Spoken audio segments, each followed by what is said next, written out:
Today we are talking about Music for All and their 50th anniversary with someone who's been there for many of those 50 years on today's PMEA's Take Note podcast.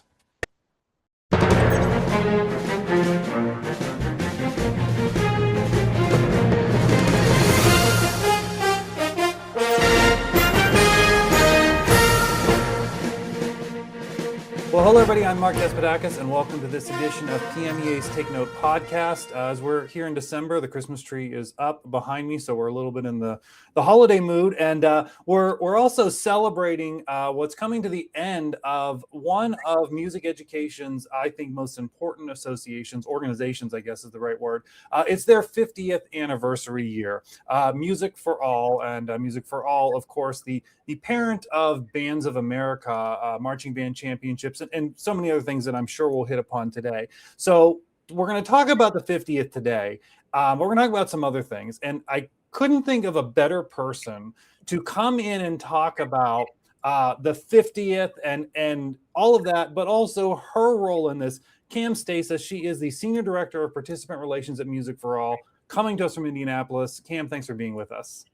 Thank you, Mark. This is going to be a lot of fun. Yeah, so you're just this, I mean, the amount of information you have about Music for All, Bands of America, going back to Marching Bands of America, all the programming, and just so much in the music education space. I just think you're actually one of the kind of like the most well-known people in music education, and like kind of like that Mount Rushmore of people of music ed. Like, oh yeah, like Cam will know, or yeah, I know Cam. Everybody knows Cam. I just like I think at Grand Nationals like this line of people to see you just to say hi. I think, which is awesome for you. So very cool. So let's start with, you have this like incredible history with Music for All, totally unique. And I'll spoil it a little bit. I mean, from being there at the first Summer Nationals to being here 50 years later, kind of take us through your life with this organization. I had the absolute honor. It wouldn't have known at the time that this was going to be my life, but back in 1976, when the company Marching Bands of America by Larry McCormick and Joy McCormick, our band director, the band director at Chesaning High School in Michigan, he said, we are going to go to this first ever national championship. So my brother Mark and I and everybody else from the Chesaning band, we loaded up the charters and we went off to Whitewater, Wisconsin. Just thinking, hey, this is fun. We're on a trip. We got charter buses because summer band was big back then. It was summer band. It wasn't fall. And we were just part of a big summer circuit because that's what folks were doing in like Illinois and Michigan, Wisconsin. So we went off to Whitewater. I was just a kid. I was a kid in the Guard. And it was fascinating. I have little bits and pieces of memories of being on that field that night that I still have to this day. And it was just an incredible experience. I loved it. I loved summer band. I did have an opportunity to go back a couple years later. In 1979, when I was a drum major. We didn't make finals that year, but by that point in time, from 76, 77, 78, there were just incredible bands that were participating and continuing to head up to Whitewater. So we made finals in that first year. And granted, it was still equally as fun to go up in summer of 79. And I will never, ever forget Dick Janik was our announcer, and I was floored when I went to start the show with the band in 79 because the announcer said my name correctly. And that I very much remember that moment of, oh my God, how did he know how to say my last name? My last name was always butchered. And then after the show was done and I went to the director, I was like, how did that happen? And he said, oh, well, we were supposed to give the names phonetically, which truthfully, all these years later, oh my gosh, for all of our announcers, we always ask how to pronounce a student name, how to pronounce a director name. That's really important to us. And I will just never forget hearing that coming over that live speaker. But, I didn't go into music because, and I think it's really a couple things. I have had kind of this thought process here for many, many years. Number one, there were really not female band directors back then. So even though I lived in the band room, like I lived in the band room, I never skipped a day of school. I might have skipped some classes along the way because I was just always in the band room. So, here's a band director, James P. King, who I just absolutely adored. But yet it wasn't like he was saying, oh, you seem to love this. Have you thought about a career in music? So that was never tied in. My school counselors, I honestly don't even remember ever even going to a school counselor. I'm sure I did, but also they didn't pick up on it of, hey, you seem to really like this. You realize you could turn this into a job. And so that tie never happened. And then I was the fifth of five children, and I really think mom and dad were just tired. So they wouldn't have really known to ask the question. So I didn't go into music. However, right out of high school, I started teaching color guard, and I had the wonderful, wonderful opportunity to work with Ken and Pam Snook. And while Ken was not my band director, he was the band director at Bridgeport High School, also in Michigan, which was a big competitor of Chesaning in those days. So Ken and Pam have known me since I was in high school. Didn't go to school there, but they knew I did guard. They knew I had been a drum major. And so all of a sudden I've got Pamela saying, hey, why don't you come and do this band camp? I've already talked to the band director. She was going to write the guard work, and I was going to make sure that the kids could do it. I went outside on the drill field and made sure they could do everything that we had just learned in the guard rehearsal. So I just went out and about. So I was always around directors and doing my thing. Love that part of it. And still thinking, yeah, no, never became a band director. And along the way, of course, I went out to the summer camp because MBA did have, at the time in 76, a director's only camp experience. Then they quickly brought in students.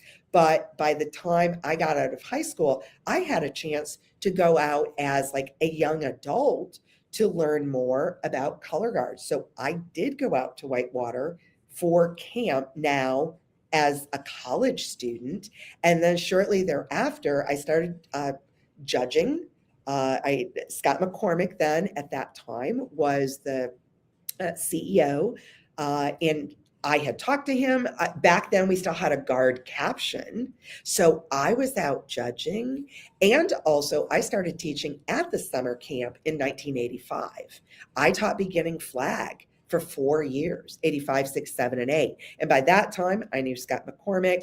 And he said, why don't you just move and become a full-time staff member? And so I moved. I started working at Bands of America in the early part of January in 1989. And here you are. And there was a couple. I know you went to Vandercook there for a while. Yes, I did. But we've kind of detailed like a little bit of the history of what happened. Late 70s, early 80s. Right. And there's a huge evolution there, right? There's a huge evolution beyond that, of course, that we get to hear. I'm just like, did you ever think, because I want you to talk about like what life was like once you started through now as well, but did you think when you started it was ever going to be what it's become? Absolutely not. There were 5 of us. When I got into the office, there were 5 of us. So we worked really hard. We also had way less events, but it was still as pressure filled as it is now. There were never enough hours in the day. And let's keep in mind, we did not have an internet back then. Yeah. That did not exist. So after talking to band directors all day on the phone at the office, whether I'm talking about marching band, whether I'm talking about bringing themselves some kids over to the summer camp, I went home each night and wrote thank you notes all night to be able to bring the thank you notes back in the next morning, get them, get postage on it, put it in the mail, and then just did that all again. So it was just a really, really hectic time. But so while I got there in 89, we were still in Whitewater for the summer camp, but we were outgrowing that space. So there was a time that immediately after I had gotten there, we were already saying, we have to move the camp. We are running out of space. I was doing housing at the time while we were up in Whitewater. And I remember going to Scott and said, if there are 8 more boys that show up for camp, I do not have a place to put them. Like we are full at the end with everything we have from the university. And granted, Whitewater is great at the time, and I will forever love that this all started in Whitewater, because while it was this small community, what I found fascinating and loved was the fact that once you got into the city limits of Whitewater, as you got onto campus, we were just very shielded there, which in over time, I really learned to appreciate. I think the entity of Bands of America, and especially with camp, would have been very different if we would have started at a larger facility, a larger campus, or for instance, had started at Illinois State University, which is where we moved to.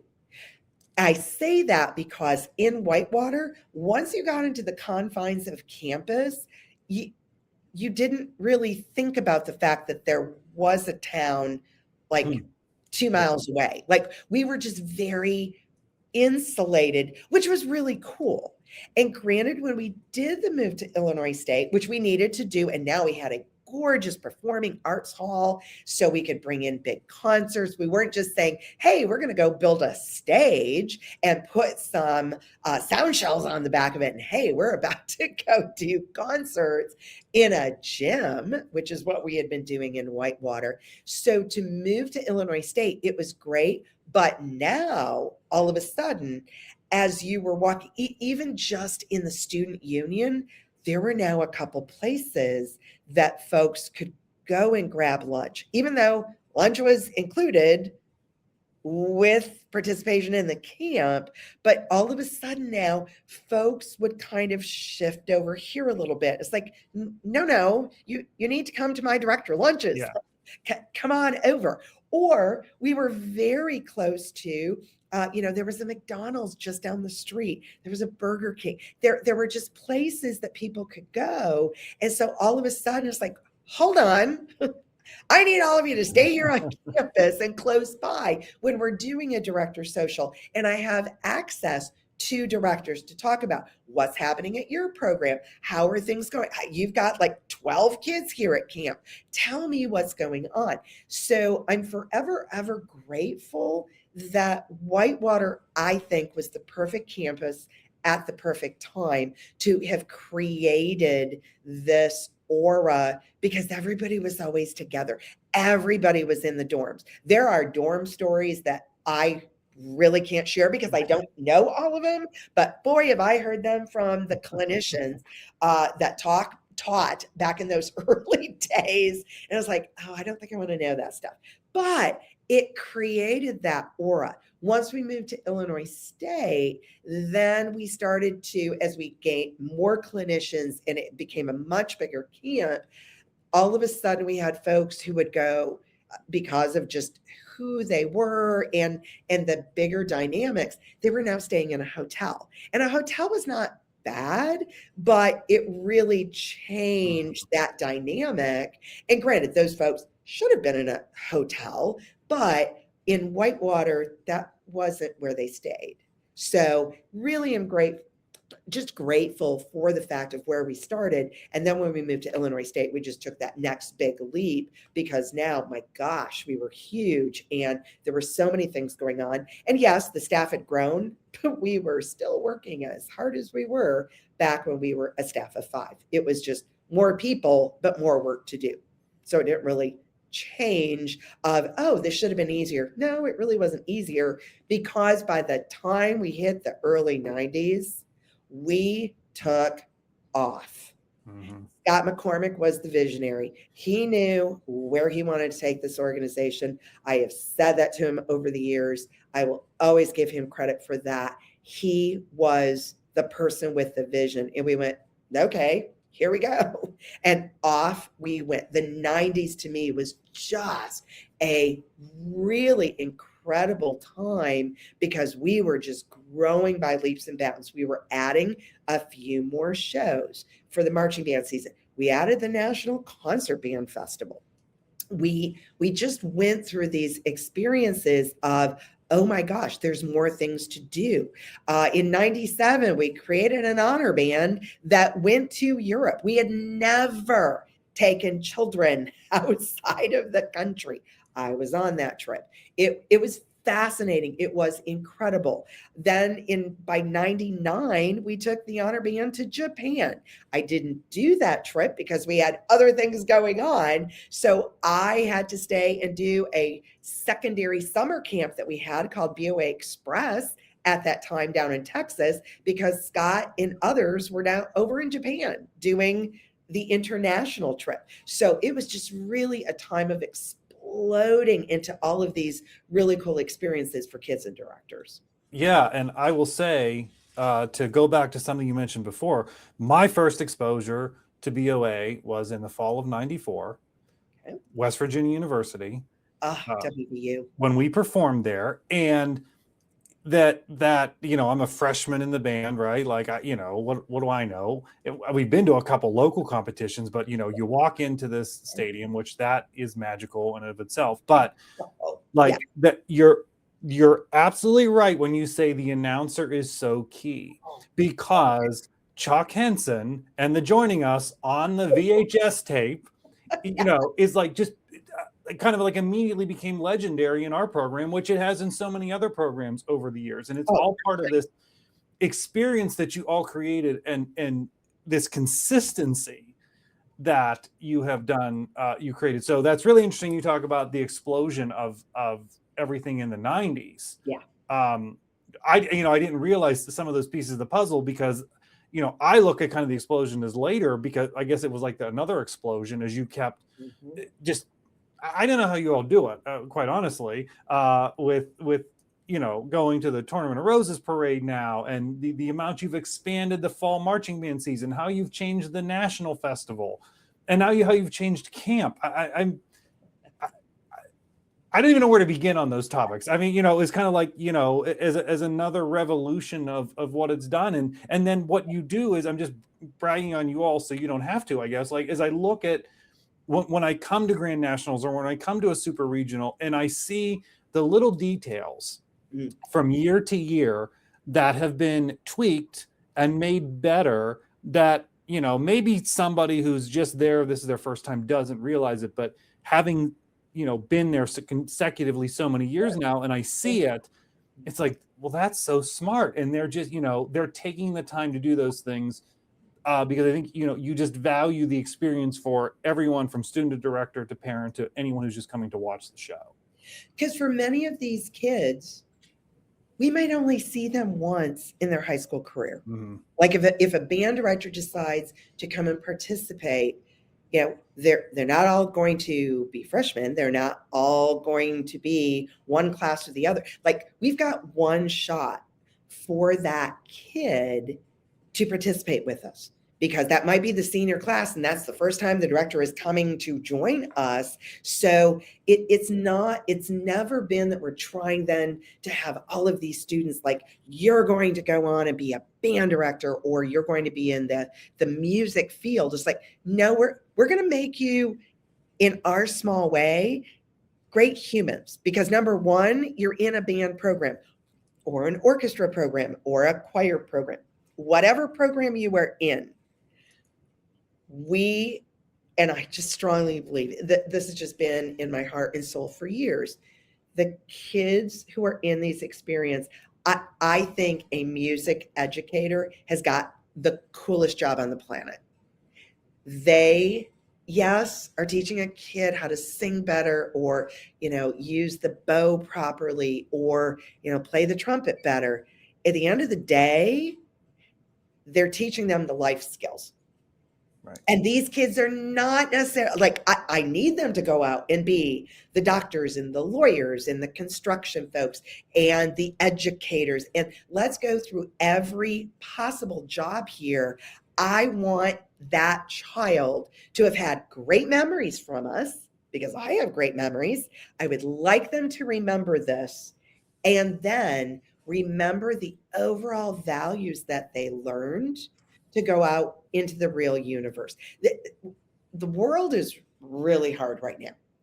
And when I can see kids be kids, which granted took a little while after a pandemic, as we saw kids return at campus, like, oh, okay, they have been inside for too long. They really are not communicating well with other students. I have noticed the difference with students now. Granted, we're a little ways away from the pandemic, that when I can see a kid be a kid, still wanting to be a teenager, but you see them when they come together in their band program. And that's whether it's at a Bands of America show. I've been to other shows. I went to a couple other shows this year that were not ours. They are still learning all of these incredible, valuable skills that they can take on into their lifetime. If I get to know down the road, if I need a doctor, if I need a dentist, like the first thing I ask, hey, what did you do in high school? Right. Because I just ask those things. Right. Go, so what did you do? And even if it's a sports that you were involved in something bigger than just yourself. Yes. And those skills, you were involved. And I know for some kids that's hard. They are not supported necessarily. They're maybe not guided by, again, a guidance counselor or a teacher in the school. But opening up that possibility to a student is just, I love that part. We had a student at Tournament of Roses. I think it was in 2017. I was chatting with him. He was one of our, he had already graduated from high school, but he came in as a college freshman. And, I asked, what do you think? What do you think you're going to do here? What are you studying? And he said, oh, I'm not going to be in music. It's like, that's okay. Like, I don't know why you look at me and go, oh, I should apologize that I'm not going into music. It's like, no, what drives you to get up in the morning? He said, I love math. And I went, oh my God, that's fascinating. And then I was a little surprised, also a little sad, but I then asked him, has a teacher, has a guidance counselor ever maybe tied this together to you, that there's companies out there in the musical experience? Bands of America, Music for All, we are an organization that has accounting people. Right. Same with Drum Corps International. Same thing with the symphony orchestra. Same thing with running the hall Disney out at their performance venue. Like, name the performance venue. With Yamaha. It's still a business. Exactly. And when I looked at this kid, I said, do you not think that any of these entities, uniform companies, instrument companies, yes, such as Yamaha, anybody else, it's a business. But if they got a person who is just super smart on math and loves that, and you throw in that you have a passion for this musical experience, do you not think that they would be going, oh my gosh, we would like to talk to you about coming to work for us? And I literally watched this young man. It's like I had just given him a bar of gold. Yeah. And I thought, all I did was tie it together. Right. It's like nobody in his universe had ever said that before, that you can take the love of what you do, and hey, if you like math, God bless you, because hello, not everybody has that love for it. But if you have that love, that you can actually tie it in with a passion that you love as well, like, oh my gosh, people would love to talk to you about that. And so, granted, I haven't looked them up of recent to figure out, hey, where are you working now? But I love when I can, if I have the opportunity to just put that little light bulb over a kid's head to say, have you thought about? And a little sad that I am the one bringing it to their attention. But hey, if that can be the win, I'll take the win. Right. You all are producing this wonderful podcast series about the 50th anniversary and talking to so many, luminaries in the activity. And what you're talking about made me think of a story that's been shared a couple of times when your offices are moving from Chicago to Indianapolis and you're meeting with a lawyer or something. And I believe it was Eric Martin, if I'm not past CEO, was in this stodgy lawyer's office, right? And, loosens the mood by saying, did you guys ever do high school band? And it completely changed the whole mood, because now they get it, what you all do. Right. And that was a thing for them. And that helped, that passion then helped them. Absolutely. Yeah. So you're right. We need to make those career connections in a lot more ways. Okay. So let's talk about, you shared some of them, but I'm just curious, as you look back at your time in so many varying roles here, are there any moments, I mean, you kind of shared some of them, but like any moments that really stick out to you, like, boy, that's a favorite memory of mine? Any that really stick out? I do have a couple, because I know you would kind of prep me for that, which again, thank you for doing a little prep on that one. That, especially as we're going into Tournament of Roses cycle here right now, what was fascinating, as Scott said, hey, we're going to create this honor band to march down the Tournament of Roses parade route. And I can't say that I grew up saying, "Ooh, it's January 1, let's watch the Rose Parade." Okay.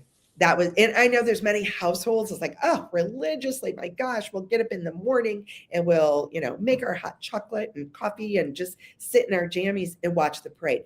I just didn't do that. I probably watched it, but it wasn't, hey, we're all going to gather up and do that. So when we went out to tournament in 2005, granted, a little bit different, and I know things have changed with just the process that tournament uses. I was chatting with Scott, and somehow, do not know how, he got me clearance to go on the route with the kids. And so while I was not a teaching staff member, I was allowed to go down that route. And that was an absolute magical experience that I also think helped me greatly to explain to parents and to kids for all of the future cycles, like what that was. I went through it, and it was just, as we say to our kids now, that was a once in a lifetime. That was a once in a lifetime experience. And yes, sitting on the corner watching the parade, yeah, that's great and cool. But to have been there as watching our kids go through this experience, yeah, that is one I will never forget. I thought that was just absolutely incredible. I also will say, as I had touched upon, camp started in Whitewater. Then we moved to Illinois State because we just had to, due to size. That is the year of 1992, when not only was it decided, hey, we're going to move camp that has been there since 76 through 1991. So we've been at Whitewater a while. And hey, we're about to move to Illinois State University to give us all these more options, more dorm space, and the wonderful facilities. It was also the same time that we said, hey, let's start the National Concert Band Festival. So there were multiple times I looked at Scott that year and said, did we really have to do both of these at the same time? Like, it was just mind-blowing of, hey, we're trying to start this festival at Northwestern University. Granted, only had 8 ensembles, but still that was 8 ensembles for something we had not done before. And there were so many folks who kept saying, but you folks just do marching band. And we're like, no. Right. We are starting this National Concert Band Festival. So, kind of breaking through that mold for all those folks who said, oh, but you folks don't do that. It's like, yeah, but we create experiences for students. So now we're simply telling you we are starting this National Concert Band Festival, which is still going to be a positively life-changing experience for these students. So come with us, or you'll figure out down the road, oh my gosh, I didn't jump in quick enough. So I am forever proud of having gotten through the year of 1992 just because it was crazy from all perspectives. It was an incredible camp. And at the same time, it was an incredible start and launch to that concert band festival. So that was just really, really cool. And as we were down at Illinois State, I actually, in my eyes, saw the start of how the internet helped us because we were still based physically in Chicago at that time. We were still living there, which is where the office was located. But there was a year that applications for students just kept rolling in and rolling in. And we were asking folks, hey, how did you hear of us? How did you hear of the camp? And when folks started saying, oh, well, we found it by investigating on the internet, summer band camp. Mm-hmm. We went, oh my God, what is this thing? Because up to that point, we were only talking to the directors. Right. We could talk to directors till the cows came home and said, hey, I'm going to send you information in the mail because internet was still not quite there. And we would send information or a newsletter, which we had a couple of those each year, that would tell them, here's the camp application. But again, we were relying on a band director who has got a million things on their plate to pass the information along.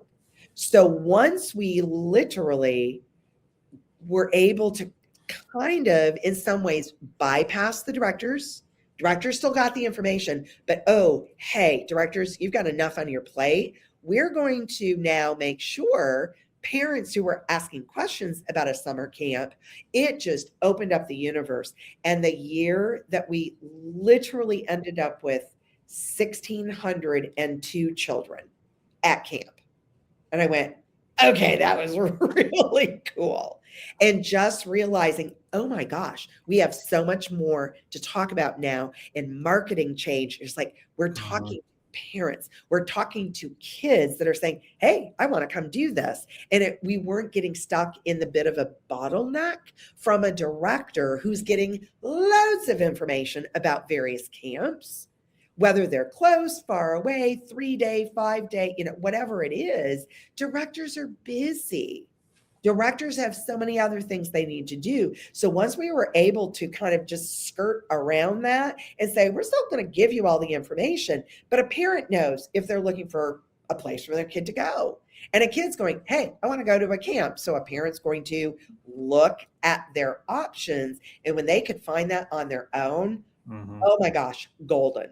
So the year we were at 1602 was just incredible. I love that you remember the number. To say there's so many children. Yeah. This is really, really cool. So that was really a very special time over my years. And then I will say this from a perspective that this was a moment for me, but in retrospect, hearing how folks viewed this situation is more important to me. We had male announcers forever, and I am not one to have said, oh my gosh, we need to have a female announcer at Bands of America. Like, we just didn't have that. And granted, Chuck was doing his thing. All of these things are happening. And we had male announcers from the beginning. And they were incredible. And those are the history of, like Chuck Henson is the main history. And then we've got, Dan Potter and others along the way that have created that voice and just created that aura before a band started their show.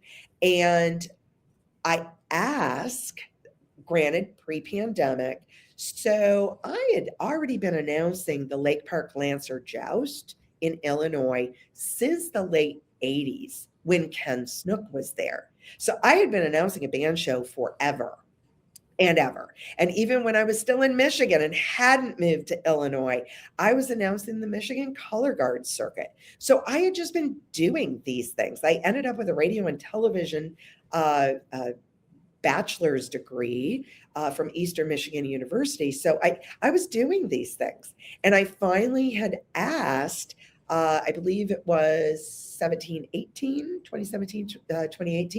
and had said, hello, why don't we have a female announcer? Or what can I do to audition? I'm not asking for a spot. What's the audition process? So I made a recording and I said, I don't need to know who's listening to it because I don't really care. I would just like to go through the process because this seems like, hey, we're kind of missing the boat because we had been already running all of these stats of how many female students are on a band field. Mm-hmm. And so when I got the invitation, said, hey, we're going to use you. And they assigned me to Delaware. And so I go into the Delaware Regional and we're like, oh my gosh, for the first time in Bands of America history, there is a female on the microphone. And I thought, okay, this is not going to go terribly far, but oh my goodness gracious, on the internet, we had so many folks who, number one, just said, oh my gosh, this is great. You finally have a female there.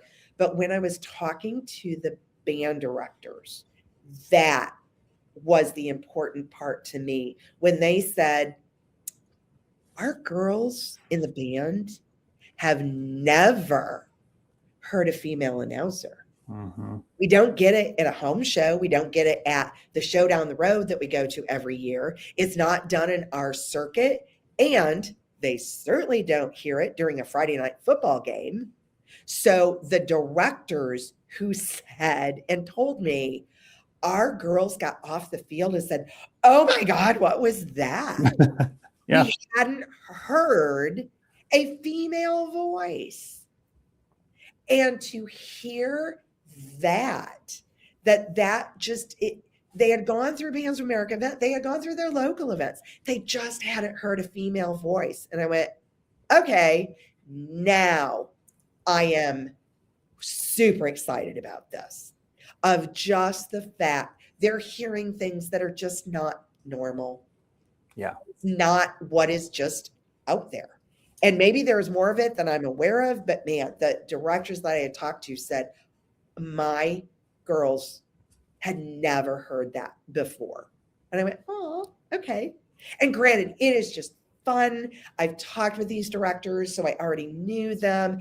And I have loved just that little synergy. It's not like I do a lot during the fall, but I've done either 1 or 2 shows in a season, which by then my voice is kind of getting shot anyway, because I'm talking to people all the time. So I do tend to get more hoarse as we get to the end of the season. But just to be able to have that experience, but know that it has touched students from what they have heard in a stadium for an activity that they love, that has meant a lot. That has just meant a lot to me, and I've really enjoyed that. Yeah, that's awesome, and congratulations for you for being another piece of history of the organization. So, I mean, we've kind of ping ponged around on so many different things. So, I kind of want to wrap it up to see if you could sum up. I mean, you've kind of touched on this, but can you sum up what really is it that makes Music for All different from other organizations providing student opportunities like this? I strongly believe one of the things that we have had forever is the fact that even as the company has grown, we are always going to talk to the people, whether it's a child, whether it's an administrator, whether it's a parent, whether it's the band director, the assistant director, a percussion instructor. Like when we produce our events, we have Bands of America staff who are at those events. We don't contract out. We have folks who will help us run the event because we cannot do it. And also we can't do the volume of events that we are doing with just the people in the office. But I am forever, ever conscious that that is our name, that is our reputation. And now the fact that, holy cow, we have been here for 50 years, that means something. In my department of participant relations, like, we talk about these things. This is critical to me, that some folks will say, oh, but you've gotten so big, you don't have time to do this. Like, yeah, but we're making time. Mm-hmm. That this is critical. And for as long as I'm here and with my team that will hopefully stay here long after I do depart, I have talked to them of saying, if at any time, if a person has chosen not to come to participate with us, then granted, that's sad, but a director has to choose where they're sending their kids. I want a shot at getting somebody in that program involved, whether it's the full band, whether it's percussion ensemble, if it's festival, whether it's a single kid coming to summer camp, or I get 4 drum majors going to camp from the same school. I want a touch point to that school. I believe, and so has this staff as it has grown over these years, the belief that none of us will ever know the impact we have on that child, on that program, on that director when they go home. We can ask, through surveys and how it went and all of that. But at the end of the day, we do not know what they're going to take from that short time with us. And that to me is just so powerful. That is something that I believe was taught to me when I got into the office of, hey, we're getting on the phone and talking to people. Well, granted, we didn't have any other way to communicate except through the mail at that time. But even now, hey, an email will go a long way. Hey, director, do you have time to get on the phone? Because I would just love to chat with you and figure out like what's happening in your school. Might we get some kids to camp? That opportunity to know that we are invested in people's programs. And if folks are thinking, oh, no, you're not, you're Bands of America, you're so big, these things don't matter. Well, they do. And we talk about that here in the office. And that's a critical part of our ongoing mission. And now, hey, we're going into year 51. We have a new CEO and president, Dr. James Weaver, that, hey, we haven't spent a lot of time with him yet. He just started back in August. But I so strongly believe he and his vision, which is the next path we're going on, is really exciting. And we haven't even gotten into the full brunt of that. He has thoughts, he has ideas, and I'm going, shoot, okay. I'm not talking retirement yet, but wow, you've got some new great things that seem to be our path forward as we continue talking about our strategic plan and where this organization goes. So it was great to celebrate the 50 years. I was like, oh my gosh, that was really fun and exciting. But hey, everybody, strap in. We are just getting started, and we are not going to lose that touch that we have had with families and directors and programs back in those early days, because that can't go away. That is not us. That is not the legacy that we got from Larry McCormick and Scott McCormick. I believe in that. I drank that Kool-Aid years ago. And granted, I never worked for Larry. I had only worked for Scott when I first got into the office. But this was an organization that has future ideas and thoughts of keeping kids engaged. And again, they're not going to become necessarily all band directors or choir directors or orchestra. That's not the point. But we want the touch point in their life. And then we want to watch those kids go out and take over the world. Yeah. Well, What a perfect way to end that, end this conversation. I would encourage people to visit musicforall.org. And if you don't know about the programming, you're going to get lost in the website when you see the programming. And I remember the days when it was bands.org, and actually what a wonderful URL that was back in the mid 90s to think to do something just so simple as bands.org. But check it out. Cam, I appreciate you taking time to talk to us. You are such a busy person, and I know you're getting ready now to head to Pasadena with the Tournament of Roses, the Bands of America Honor Band, and the Tournament of Roses Parade. So January 1st, everybody needs to do as you said, get up and get your coffee and hot chocolate ready that you can watch the parade. I certainly never miss it, but we'll be looking forward to seeing the band in the parade. Awesome. It has been great chatting with you. And again, if folks have questions, it's sad sometimes when folks feel afraid that Bands of America or Music for All is bigger than what can work for their program. It's like, please give me a call. We've got ways to reach us out here on our website. Truthfully, my own email is cam@musicforall.org. It cannot be more simple. I love to figure out ways for folks to get involved because it can make such an impact. And in where the universe seems to be right now, I love making sure we have a hand in helping students and directors make great humans, because I believe that is what music education does. And this is why I say you are on that Mount Rushmore of music education. You're living it, you're doing it, and you're really making a difference. So safe travels to you and the band. We'll be watching. Thanks for taking some time to talk to us. And here we go. We're on to year 51. On to 51. I love it. I love it. And thank you all for joining us on this edition of PMEA's Take Note podcast. We will see you next time.